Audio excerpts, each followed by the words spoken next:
Oh, ExpressVPN. ExpressVPN. Yeah, we can do Express. Protect your data, guys. You know. There we go. Are we good? Okay. We are. We're rolling. We're rolling. We are rolling. This is the live stream to the live screen to the live. Yeah.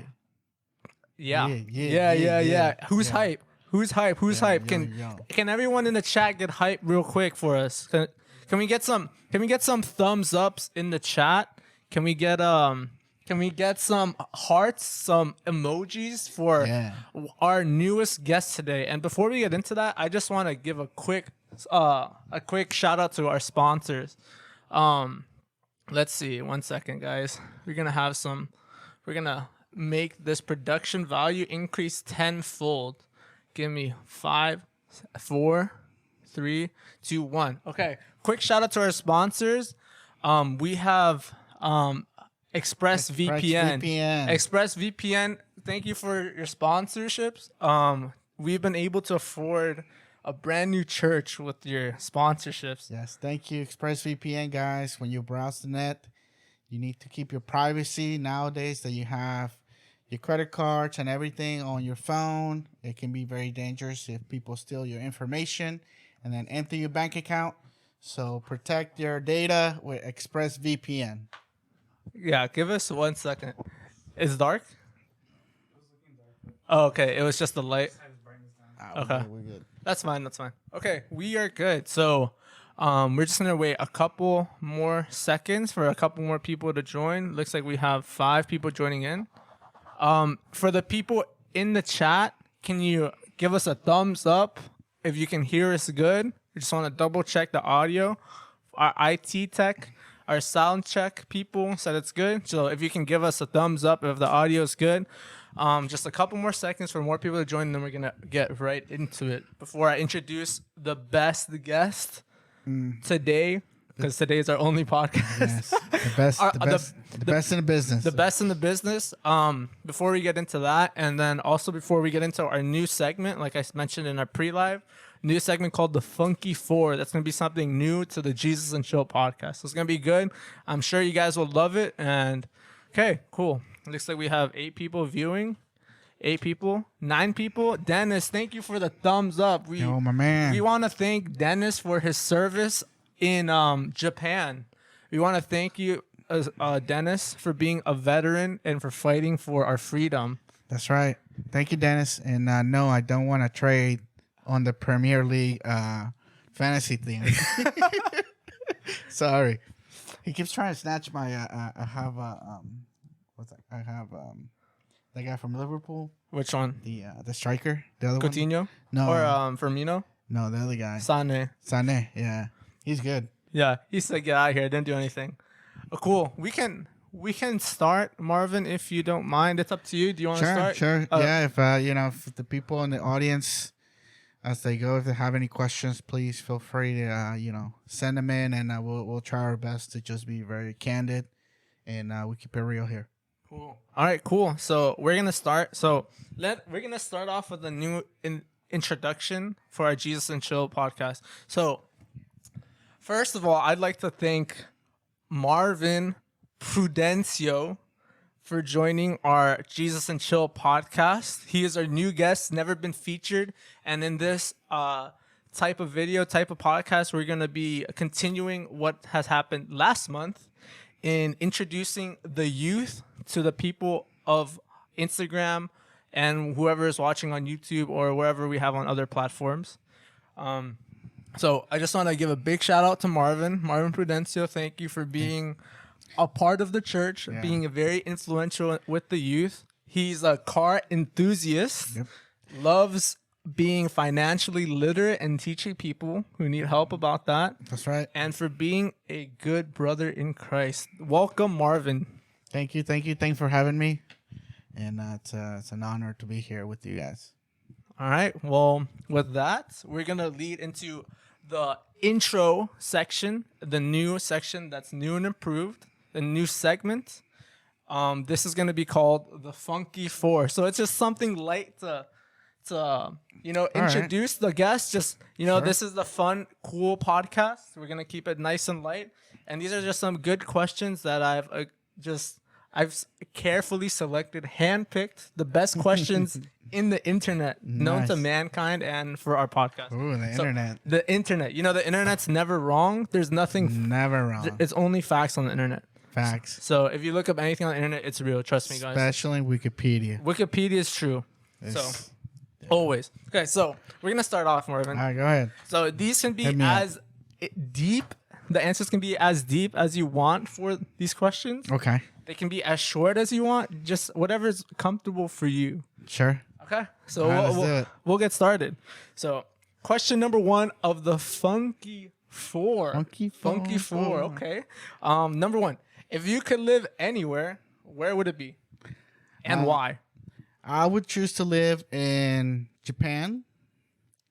Why? Because I'm a car enthusiast, and Japan basically makes all the cars that I'm into.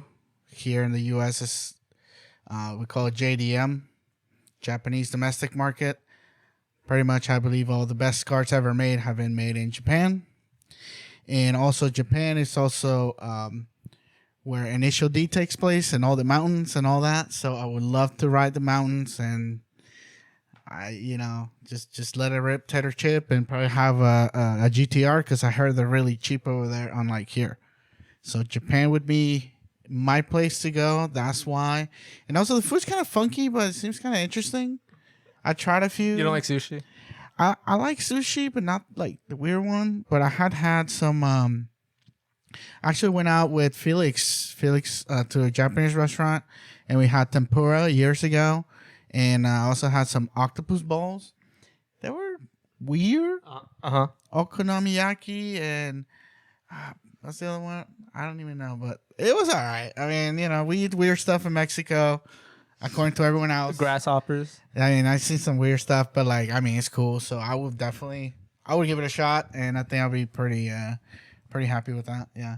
Cool. Good answer.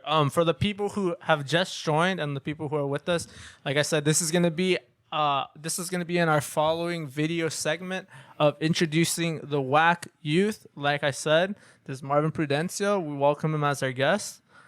Very crucial part of the church and to the youth development, and he's going to be a key part in reviving the youth and what awesome plans that we have in the future. So, on the same topic of the Funky Four, we're going to move on to numero dos. Number two. This is just to get to know the youth more. Fun and light conversation. We can go more in deep later, but just something nice and light to introduce to the world who WAC youth are. So, Sure. Number 2. What is your proudest accomplishment? Getting a little deeper here. My proudest accomplishment. Let's see. I know. So throughout my life, I've been just like a lot of the kids out there. I've been very told that in order to be successful, there's a certain path you have to go. And since a very early age, I was a very good student. I always was part of honor roll, getting honor medals, and just your honor roll and things like that in school. And I graduated with a very high GPA, and I graduated with honors. Slight flex 4.0, by the way. 4.0 from high school, and and just life circumstances and things. I wasn't able to get to the next level, to college. It was just not something that our family could financially afford at the time. And that's something that really broke me when I came back from, there was a couple of colleges that were giving me a shot. They were offering me scholarships for soccer and things like that. But still, I wasn't able to, it wasn't a full ride. So I wasn't able to cover the gap to actually go to school. So I ended up having to go back home empty-handed and just grind every day, baby. So one of the things I'm most proud about is that, even though things haven't been easy and maybe it didn't take the my path that I had to take was not the easiest one or the most straightforward one. Of course. That I'm able to feel like I have had a successful life so far, that things have turned out very well, and all honor to God that He has guided me through the, pretty much through the weeds, right? Because there was no path for me. I was just kind of like just going around, and that's probably the one thing I'm most proud about. That like even though maybe I didn't take the known path to do right, I was able to still, you know, find a way to be successful and do what I do. So that's probably the one thing I'm most proud about. That I, if you hear Brian always tell you, I was just ragging on school. I was like, I don't need school. But I was like, I was kind of like a little bitter, that they couldn't go. But just real proud that hard work does pay off. So that's something I'm very proud about, and I would tell anyone, hey, go to school, do your thing, right? But like, if you don't work hard, you're not gonna make it. So that's one thing I'm proud about. Awesome. Great answer again. And that's very true. We'll talk about that a little bit later. We'll go more in depth. But moving on to our third Funky Four question. Funky Four. Number three. Getting a little bit more deep into it. Okay. What is a dream you have that you've yet to achieve? A dream that I have yet to achieve. So a long time ago, I envisioned basically to be not only financially free, financially stable for myself, but able to take that to the next level and really use what God has given me to bless other people. So one of my dreams I haven't accomplished yet is I want to make a foundation, like a nonprofit organization, and I want to be able to, throughout the connections I have, and maybe bring out some other people, their connections and things like that. Maybe make it the tax relief for some organizations, to where this nonprofit organization that we would bless like churches that we know in the area, or we would bless churches abroad. And one of the things that I want to emphasize on that is that we live in the it's the time of technology, right? Like, we're live, we're just sitting here. People can see us anywhere in the world, right? If they really log in. So like, I want to be able to create a nonprofit organization to where you see what your dollar, for example, if you donate something that, like, for example, clothes or something like that, that there's going to be a live feed, a video of something, but like, hey, you know what, Chochi, we're out here in El Salvador, and this is the church right here with the brother. And we're giving out to these people what you donated to us, and here it is. Just kind of like a very clear, upfront, nonprofit organization that just does things like that. And I mean, many things. I mean, it's just, I don't know the specifics, but just create a nonprofit organization to fund and help people that are in need, and that'll be something that I'll be love to do one day, and it's something that most likely, God willing, we'll be starting that hopefully next several years or something like that. Awesome. Well, that's very awesome. I'm sure a lot of people didn't know that. I certainly didn't know. That's pretty freaking awesome. Marvin with the big gold heart, trying to give back to the community. Love that. Okay. And now down to the last question, number 4. And I think this could be probably one of the best questions that we have. Okay. What are you most grateful for today? Today, so many things, right? Like, I'm very grateful for the opportunity and to be 100% healthy in this environment where, we're in the middle of a pandemic. And I mean, a lot of people, you talk to me, I really downplay it. I'm like, it's not real. It's not going to kill you. But like, I mean, I haven't gotten it. I really have not taken very many precautions per se. And I've been perfectly healthy. My family's healthy. And that's something I'm very grateful. And we're able to also, because we're healthy, we're able to continue to work. So our source of income or anything like that has not stopped. I know that's not the case for everyone. And some people have really gone through some tough times. So I'm really grateful that, God has basically cover us and our family to just continue to live our normal lives without really having a big impact on us. If anything, like I said, things have gotten better for us. Work picked up a lot, and more work, more money, baby. But it's just we're in this time. It's just we've been able to do so many things that otherwise, I mean, I never thought we were gonna do this year. Especially 2020 seemed like a Bad year. it's like the year is like a dumpster fire. But it seemed like it's been a big blessing for us, and I'm really really grateful to God for that.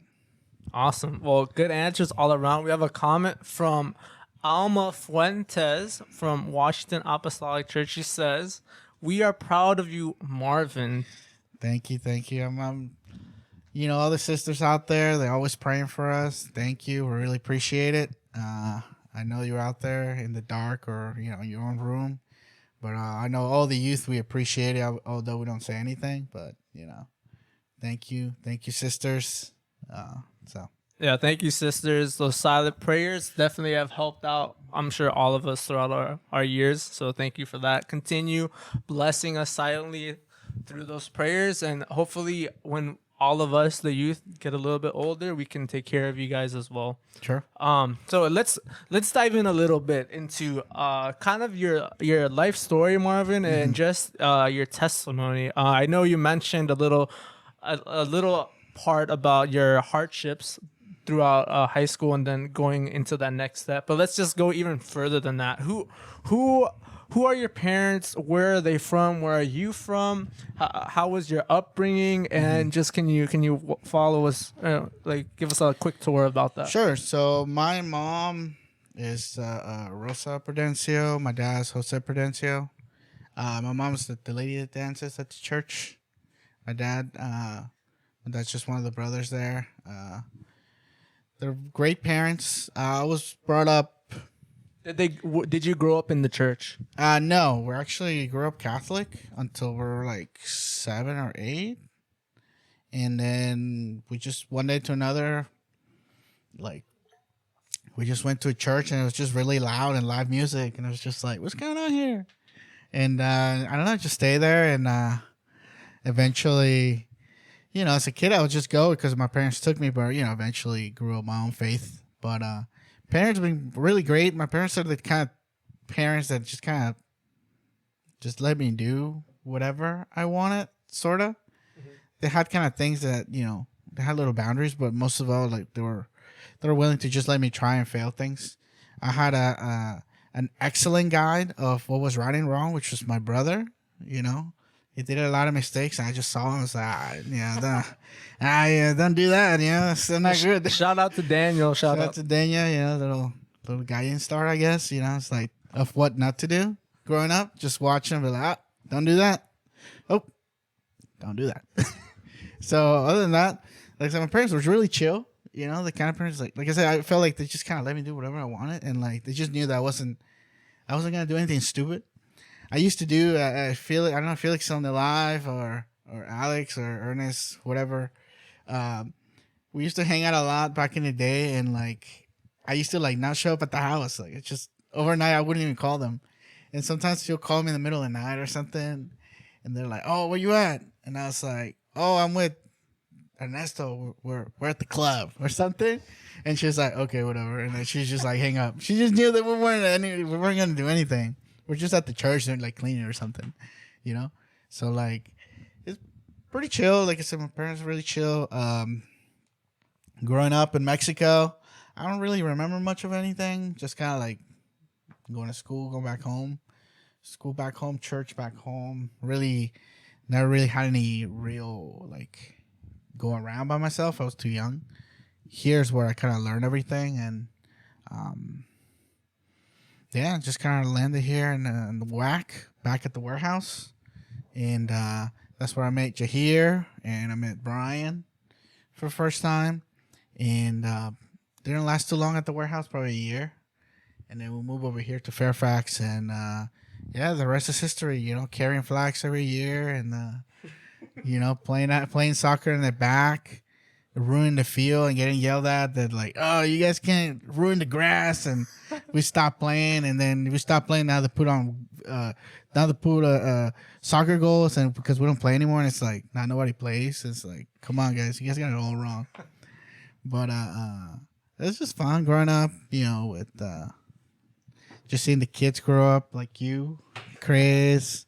I remember when Gabriel came to church, and then Jose Antonio is a little kid, and I remember just the camps when we went to camp, and then when the sister Nancy would come over for camp, and then she brought her daughters one time, and they're all little kids. And it's like, oh hey, but yeah. Other than that, I mean, just in a nutshell, just at the church all the time since I've been here, and playing sports in school, and that's it. Pretty simple. Yeah, awesome.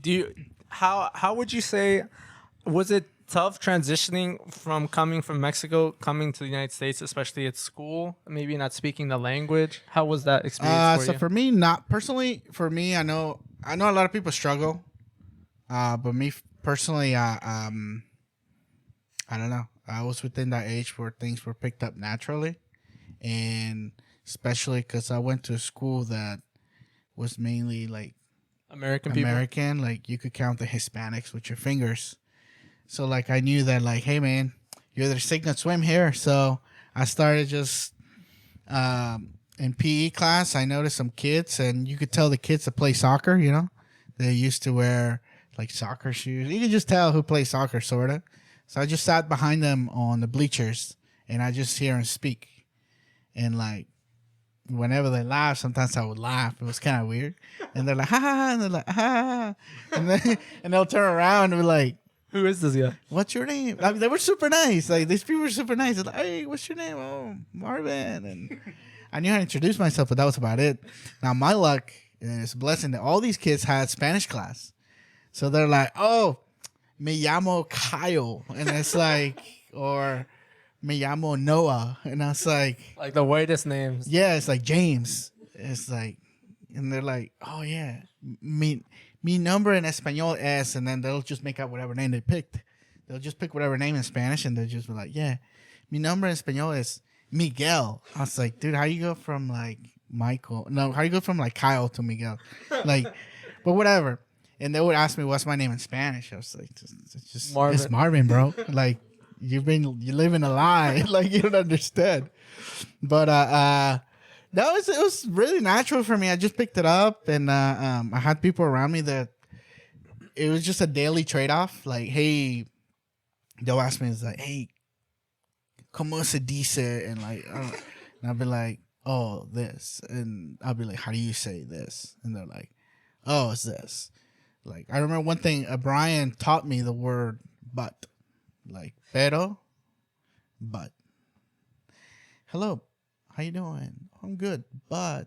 And he taught me that word, but he thought I meant butt, like your butt, But, yeah, little things like that, random things. Of course, I picked up all the, cultural jargon from the movies, and Gio and Brian, and then, all the words that you're not supposed to say. Of course. And you learned those first. Yeah, I mean, it's just kind of like how they used to talk to each other, and they still kind of do, I guess. And it's just kind of cultural, right? Like, it's just like in your brain. But no, I didn't have any difficulty. It was pretty simple for me personally. But I understand people that don't have that, because I really made up my mind early on that I need to learn. Because I'm not gonna have a good time. Gotcha. So I just went ahead and learned, and it was fun. Awesome. Do you think that without those people in your life, you would have not have learned English, or you would have struggled more? If I would have been in a school where there was a lot more Spanish people, and I would just sat with them, or like kind of be like in a comfort zone. If I was in the comfort zone, I think I would have a harder time, for sure. Because I know my brother would hang out with them back in high school, and we all know that kind of, well, whatever. I I got off ESL really fast, and he continued, but it's cool. That's by awesome. choice. He says by choice. Gotcha.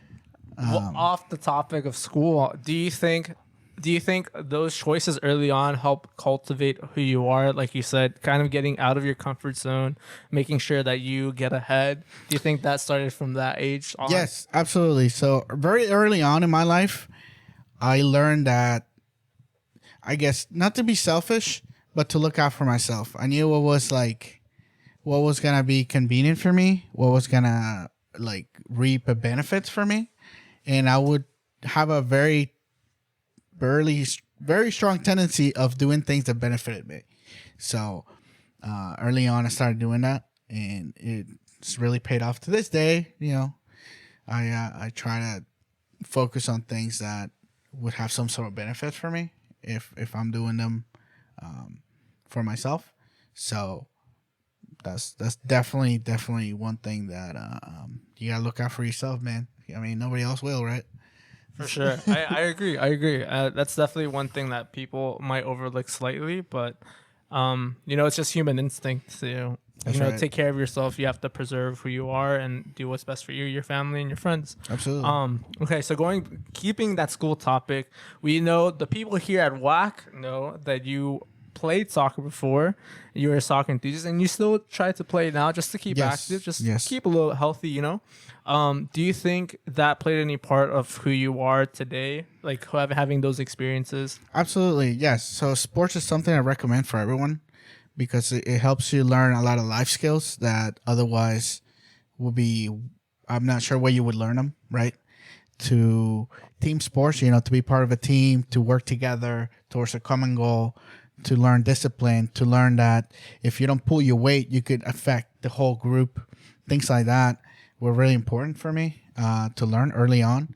So it's definitely something that I think it has like a mark on people who play sports that you could tell like they have a mentality of a group, but also for themselves as well. Mm-hmm. So I know that definitely helped me early on because I always wanted to be part of a team, but I never had the chance to until high school. And during high school, there was also learned that I had to do a lot of sacrifices to do that. Because I don't know if you guys knew, but for me, high school soccer had a lot of sacrifices. Because early on, when I was freshman year and I made the team, my dad was working construction still, and he'll go work like DC, Maryland, Alexandria, and all that, right? In order to get back to Stafford, it would take forever, right? So like practice would finish at 5, but like my dad wasn't able to pick me up till like 7 or something like that. So what I would do is that, the coach would wait till everyone left. So what I did is we'll hang out in the back, and all the parents pick up the kids in the back, and then I would be like, "Oh, hey, my parents are front," so I'll just go to the front. Like, okay, cool, bye. And like there was a bush in the front, right next to the payphone, that I would sit there, and I would do my homework for like 2 hours. Jeez. I did that freshman year and sophomore year, for practice every day. And I would use the payphone to call my dad. I didn't have a cell phone. Yeah. Nobody did. And I would just sit there, and that explains the 4.0. But I had nothing else to do, just do my homework, right? And but it's a sacrifice that I was willing to make because I really wanted to play, and there was no other way to do it, Of course, junior year, senior year, yeah, my buddies got cars, and they were rich kids, so they're like, take it home, bro. Cool, great. So, but other than that, it was definitely a sacrifice, but it's something that I was willing to do because I really wanted to do that. And I think that's also something that shaped me now because I know that there's a lot of things. If you want to do certain things, sometimes it comes with a sacrifice, and you got to be willing to do it. So that's why you put it in the balance. If you really want to do it, you'll do it. And I think that's something that really helped shape the way I am, per se. Yeah, I mean that's super awesome. There's definitely a lot of hidden struggles that all of us face, and like for example, right? I'm sure none of us knew that because I mean that's something that's personal. You know, it's not something that you just brag about. Yeah, It's like, oh yeah, I it's like- stayed. It's like, I- yeah, man, I was waiting for my parents in the front, like I was losing. doing homework for 2 hours. They hit it because you don't want nobody to catch you Yeah. because they're like, oh, like you need a ride home, and it's like, nah, my mom's almost here. Okay, bye. It's like, man, like you don't want to get caught. One time I got caught by the, I think it was like the principal. It was late, dude. It was like 7:30, and she's like, I'm gonna stay here till your parents get here, and I was like, oh my god. But like, luckily, I mean, they had been already like 2 hours. So like, then my dad shows up and it's like, oh hey, see ya, okay, bye. And it's like, man, I was like, good God. And like I said, I didn't have a cell phone. I didn't have anything.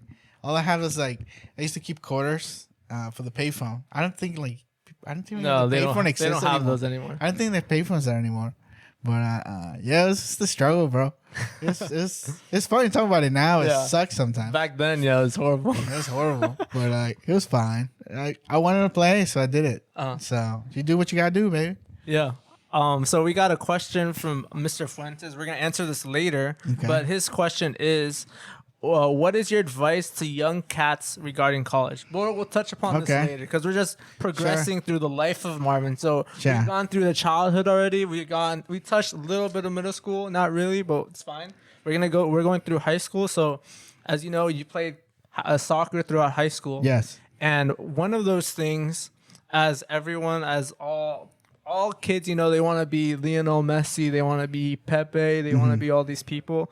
When I know we talked about this in the beginning, but how was it your reaction? How did you feel? What were the emotions? What were your thoughts when you found out that, you know, one of these things that you spent your whole life doing, you've trained day in, day out, you've ran, you've gone to these practices, like you, for example, you stayed 2 hours after school just to play. How did you feel, and what was going through your mind? And just explain all this when you found out that you couldn't go to that next level, which obviously for those who aren't listening is college sports.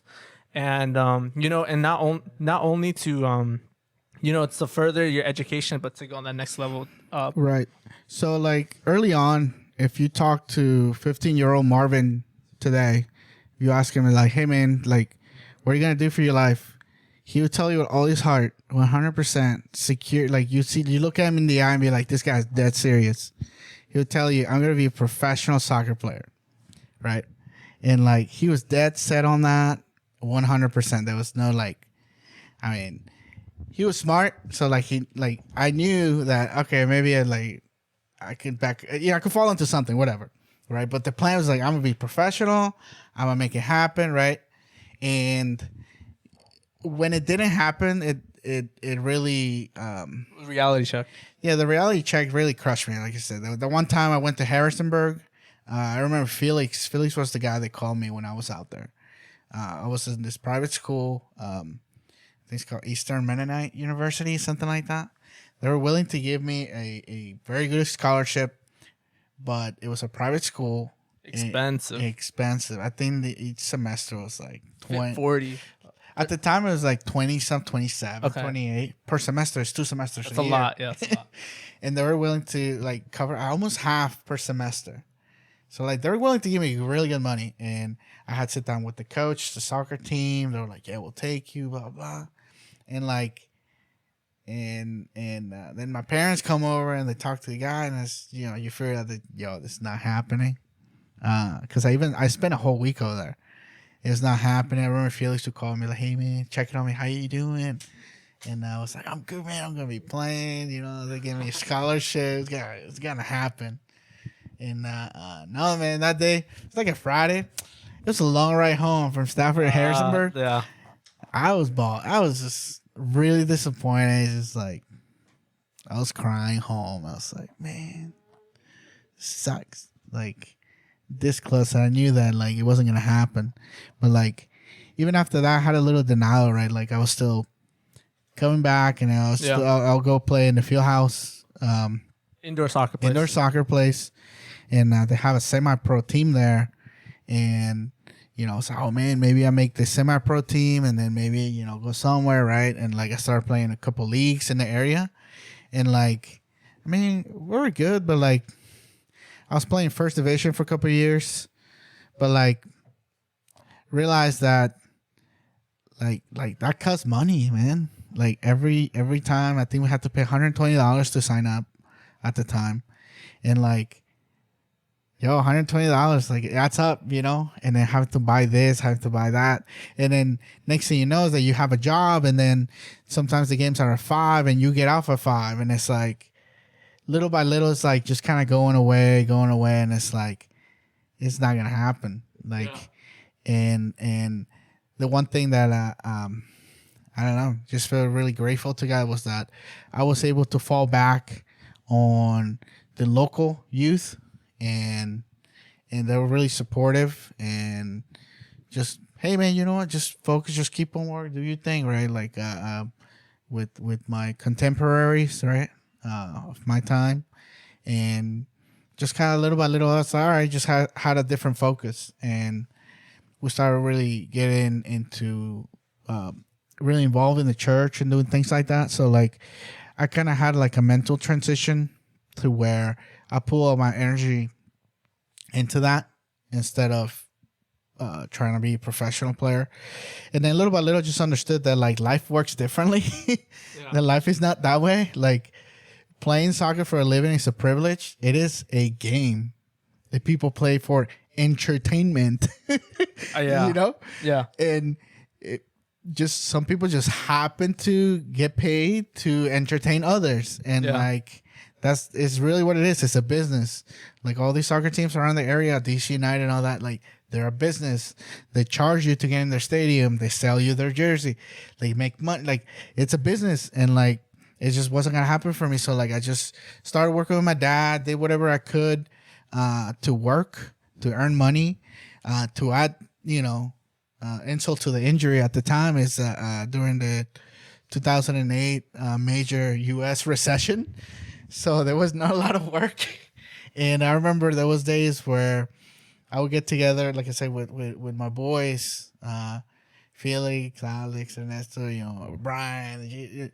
There was times that like there was no money, bro, and like it was real. Like you had to work, and like we just ate McChickens and McDoubles, get together and buy a bunch of dollar menu. And just like, hey, this is cool, man. You know what? God's got us. You know, one day, you know, we'll be all right. And I remember those days, and you know, that song from Brother Drake comes to my mind. You know, just started from the bottom, now we're here, right? Yeah. And like, you know, the whole squad's here right now. You know what I mean? But it was definitely a journey. It was definitely a journey, and it was definitely a transition. So what I would say to all these young cats, I would say that like just have a backup plan. Like, what really helped me was that something that didn't something that you hate doing, if you get really good at it, someone will appreciate that. So like construction is something I hated doing. I hate hanging drywall. I hate doing all that. I hate doing all that when I was doing it. But like, because I did it so much, I had the experience, and like I know how everything's put together. Not because I wanted to, but because I saw it. And like, here comes a company that really values that and is willing to pay a lot of money for someone that knows how things are put together. And like, not only that, but like is bilingual and can talk to the workers and this and that. So like, God uses everything in your life, every single step of your way, to take you where He wants to take you. If you ask me that I'll be doing what I do now years ago, I would tell you, you're crazy, dog. As soon as I get a break, I'm out. Because I remember there was one job that I work in the office and I wear a tie and everything. And I was like, I'm going to do this for the rest of my life. I don't care. I don't get paid that much, but this is it. I like this stuff. And it didn't last that long. It really didn't last that long. But I remember that was a job that I was like, yeah, I like this, but no, dude, it's not gonna happen. I would just say, just keep grinding, man. Just whatever you got, just do what you can, do your best at it, and go with it. So I think this is a cool thing, and like we're gonna keep carrying it on this format. You know, just introducing who we are, the youth, and just showing people who WAC youth is. But I think it's cool going, taking like these little journeys through your life, just reflecting on these memories and these hardships, just to see like where you came from. And do you think that you reflect often about like where you came from, all those hardships that you've gone through to make you who you are today? Yes, absolutely. That's something I do often, and I actually did it yesterday with my workers.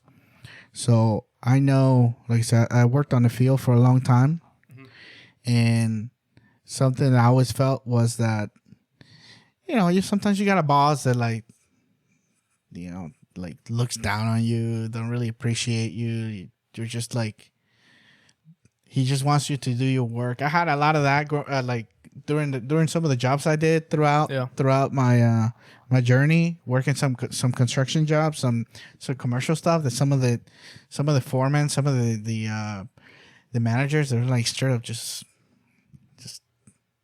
Bad people. just bad people, and not appreciative, and like all the one is like, you can never do anything right, and if you do it right, you do it slow, and anyway, just a bunch of just negative, right? And something that I try to do now that I'm in that position is that I try to be good with the guys, with the workers, and that's something that always reflects on my heart, because I used to be there. I used to be that guy. Yeah. So what I did yesterday, my guys were working late because it got late, and I get to the job site, to the house, and it's still working, and it's like, hey, like, you guys need anything, any materials, anything like that, so you don't have to go to a store. They're like, no, we're good. And I was like looking, I was like, man, it's like 6 o'clock. I was like, you guys hungry? They're like, yeah. I was like, all right, I'm gonna go get you guys some food. What you guys want? They're like, oh, lo que sea, whatever's good. And I could have gone to McDonald's or something like that. Just like, all right, here you go, whatever. Now I went to Chick-fil-A and I got them some good stuff. And you should have seen their faces. They're like, wow, oh my God, Chick-fil-A, what? And it that makes me feel good. That makes me feel happy, because it's like I want to treat people like the way I wanted to be treated back in the day. So I try to not forget where I came from, because you never know. Life happens, and he's here today, he's gone tomorrow. I could be doing what they're doing tomorrow. So you always want to be conscious of where you came from and not forget. Just because you're in a different position, that, hey, if I have to grind, I have to grind. You know what I mean? So that's something I never forget. Definitely. Gotcha. So here, what's your opinion on this? So this is something that I've always believed. I don't think anyone's necessarily taught me this, or there's like no preaching on this or anything like that. But what's your opinion on this? Obviously, God has different gifts for different people. Yes. And obviously, some people, everyone will be blessed by God, but just in different ways and different facets, and just depending on your situation, that's how God works, right? Mm-hmm.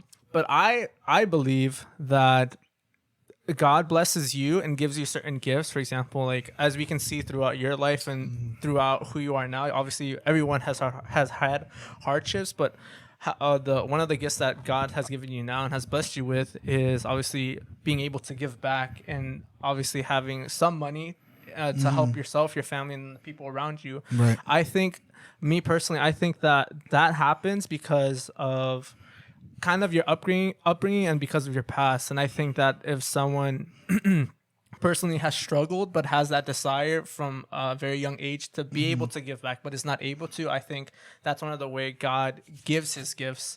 And what do you think is your opinion on that? Just on your hardships and your history, that's how God, not necessarily that determines how God gives you your gifts, but it's one of the things that factors in. I definitely agree with that. So like everyone has gifts, right? Like there's that verse in the Bible, that story, the parable where he gives one guy 1 talent, he gives the other guy 3 talents, and then he gives the other guy 5 talents, right? And each, according to their ability, are able to work with what they got, right? Except, the one guy that only got one thing, right? Yeah. And he messed up, and, but that's, another story for another day, right? So, like, I feel like God knows us the best, and he determines. He already he knows everything, right? So he knows that how much you can handle. So he gives to everyone according to what they can handle, what they can do, right? And I don't feel like I'm the guy with the 5 talents, you know. Sometimes I don't even feel like I'm the guy with the 3 talents, you know. I feel like maybe I'm the guy with like 1.5, and like, but like, hey, you know, this is all I know, so I'm just gonna go with it, you know. I'm just gonna, you know, what God gave me, I'm just gonna work with it and take it to the next level. So like, that's what the other guys did, right? They doubled it, they continue to make more. So I definitely agree with the way that you think, because you could tell in life, right? Like, for example, there's the perfect example, like the lottery, right? Yeah. There's some guys that hit the lottery, and like, there's a statistic, I forget what it is, but it's a very high percentage that like that people end up losing everything very fast. Yeah. And it's like, dude, how the heck you go to that much money that fast, right? It's not their ability. They're just not able to control. They're not able to properly and like Handle. take care of what God has given them. So like, whatever God gives you, if you really cherish it, take care of it, work it, and produce more, He will give you more, right? But like, if you time and time again prove to God that you're just not good with this and this is not going to do you any good, then he knows best and is probably not going to give it to you. You know what I mean? Yeah, I agree. And that's funny because I literally, after you were saying that, I was literally going to bring up the story of like the lottery winner. So it's good that we're on the same wavelength. Yeah, so it's good. it's just such a good example. Yeah. Like, it's ridiculous to me that, but then again, you know, the if you pull the statistics, the people that play the lottery is people are not good with money. Yeah, I agree. Yeah, I mean, I also think that metaphor can also be correlated with just like decisions and kind of where we continue with our life, for example, right? I think that can be said the same for your soccer career. What if you were given that chance to play at school? Do you think that you'd be different than who you are now? I don't know, because there's a saying, right, that we are the decisions we make, right? And I had made some good decisions, I had made some bad decisions, right? And that's something that I learned throughout my bad decisions early on, not to ponder on them, not to live on them, but to learn from them and continue, right? Like, hey, this is bad, this didn't work out, okay, let's try something else, right? So like, I'm not sure like hypotheticals, right? Yeah. But I definitely am very happy with where I am.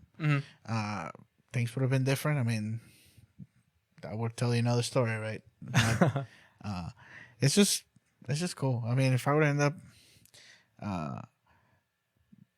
not sure, I would like to say I would still be at the church, you know, like Yeah. But never know. I mean, you get drafted somewhere else and you're gone. You're a goner.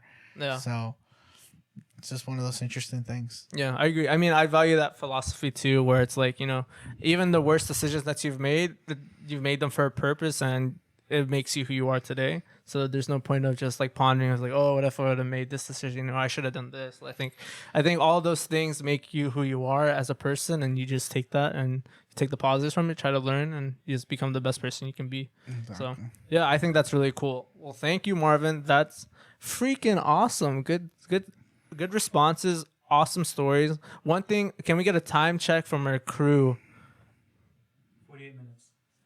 Okay, we got 12 minutes. We got 12 minutes. It's not very fast. Yeah, it's not fast, but that time flies by when you're having fun. You heard that? Yeah, of course.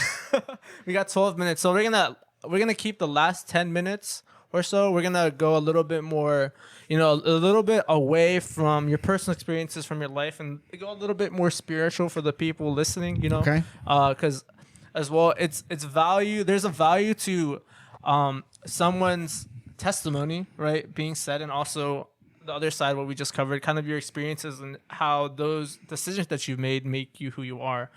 So just going on the spiritual side, where do you think in your life and in your walk with God that you kind of realized that, oh, hey, God's kind of real. Let's give this a try. And what kind of made you make that jump into being like, oh, let's kind of be serious and let's try to see what God is? So there's a couple of things, right? Like, definitely being in church, you could argue for majority of my life, and just like many kids in church, many kids out there, and in the church, you just kind of go because your parents take you. That was very much the case for me. That's a lot of times where I didn't want to be there, and like I want to be somewhere else. But there was a time where, what really made a difference for me was not like a camp or anything like that. Nothing special. It was just the day that I came to realize that there's things that are beyond my control, and there's absolutely nothing I can do about that. Mm-hmm. And realize that God's in control, right? And surrender, basically. And I have a funny story about that because it's a silly story. It basically, the day I decided to come to Christ was the day after prom because the chick said no, and I was like so sad. I was like, oh, I'm so sad. I was like, because I had to spend the whole year planning this thing. And you're living a rom-com, my God. It was great, man. I had it on lock, dude. Everyone in the school like high-fived me, dude. I'm telling you, like legend moves, bro.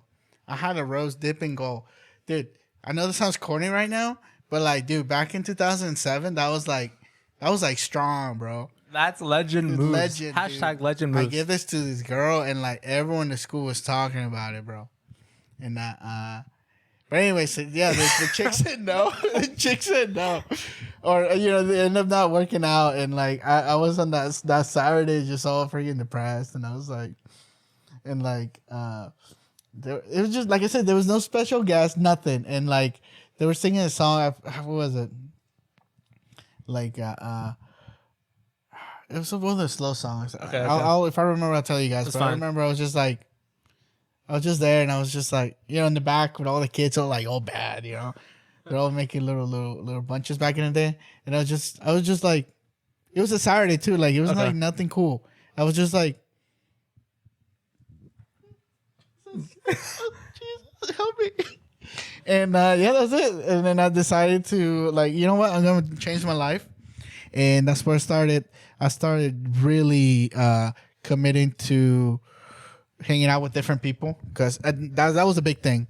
I had to make a change of not because people were bad friends, but they were in different stages on their life. They were seeking out different things, and I just wanted to be around people that were seeking the same thing that I was seeking, which was getting closer to God.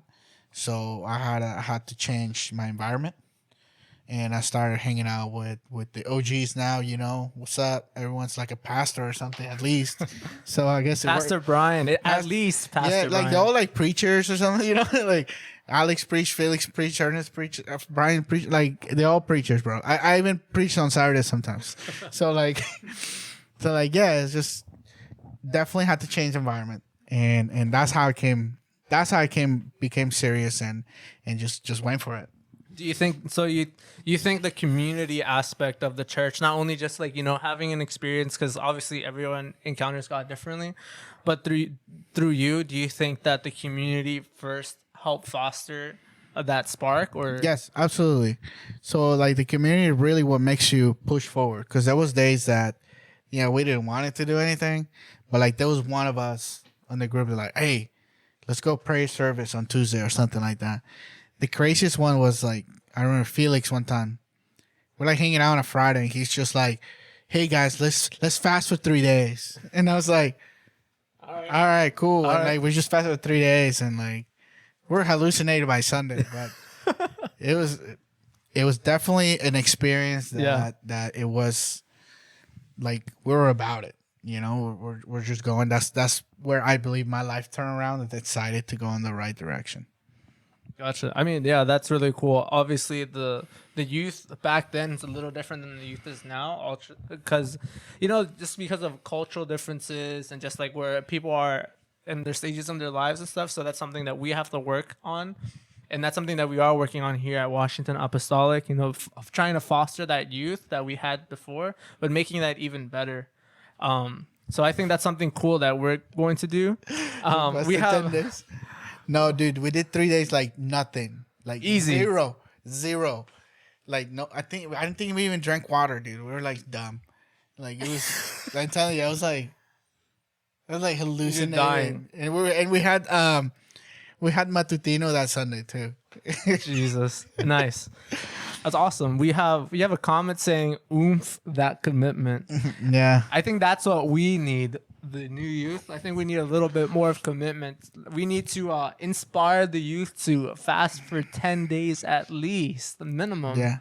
I mean, the kids nowadays are different, and Yeah, of course. That's I think that's a new challenge, right? To reach out, but it's not impossible, and I think you guys are doing a great job. And there's something to recognize that there's a gap, right?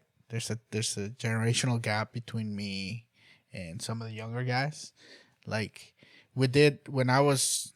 Oh man, it's gonna sound terrible. When I was your age, when we were your age. Yeah. We were taking your sleepovers and talking to you about Jesus and everything. And like it was something that we did, right? And we did it all together as a group. And that's something that I during the time I felt like awesome because no one ever did that for me. Yeah. So like that's something that really binded us together. Mm-hmm. So I think the I don't know, whatever you guys decide to do with the younger guys, it's just get them binded together, and that's gonna make an everlasting commitment. Because I'll fly out to a different state to see these dudes. Yeah. No, for sure. Yeah. And it's definitely a bond. It's a lifetime bond that we made, and it's a good one. It's definitely helped me in tough times just to have the right people around you. So I think the young people today need to just surround themselves with the right people that have their best interests at heart, and just to see them be successful and help them. Like, hey man, I just want you to do the best you can for your life, and I just want you to be happy. I want you to find God and just live a good life and honor God, And Yeah. I feel like kids nowadays, that people don't, they seek that that someone to value them. Yeah. I guess. Approval. Their approval. And it's a lot tougher for you guys because social media. I mean, we didn't. Yeah, it's a lot of different different obstacles that we have to overcome, especially because of the influence of social media and all the people that are using it like their friends. Mm-hmm. But I actually agree with you, Marvin. Yeah, I those are memories that I truly hold as well. I mean, I think having those sleepovers with obviously like the people watching, like Felix, Alex, Marvin, Ernesto, Brian, like having those memories definitely did help. Obviously, we're not the closest in age, but we're not super far either. Mm-hmm. And just having those role models and the people that look up to, because like you said, you guys didn't have that before, and it's awesome that you guys took the initiative to be that people for us. And I think that we have to, and I can put myself for it too. I can do a better job at reaching out to our youth, because I can be kind of secluded on my own island. I'm bad at talking to people. But cool. Yeah, it's just something that we have to put an effort to doing that, especially if we consider ourselves leaders. It just has to be a natural thing. Yeah. It was such a seamless, natural thing that there was times it was like after Saturday church, like nobody asked anything. We just knew we're just going over to Felix's house. Yeah. It was just like, yeah, we're all sleeping over. All right, cool. Yeah. Then we're going to church in the morning. Uh-huh. And I mean, it's just good. It's good community, community, accountability with each other, and just good old brotherhood, loving each other and supporting each other, man. Hey, Techman Antonio here. Sorry for the stream cutting off so abruptly. We didn't realize we were approaching Instagram's stream limit. But nonetheless, we hope you enjoyed the stream. Follow our page for more, which is @_Rema _youth Rema being RHEMA. Follow us. Thanks for listening. God bless.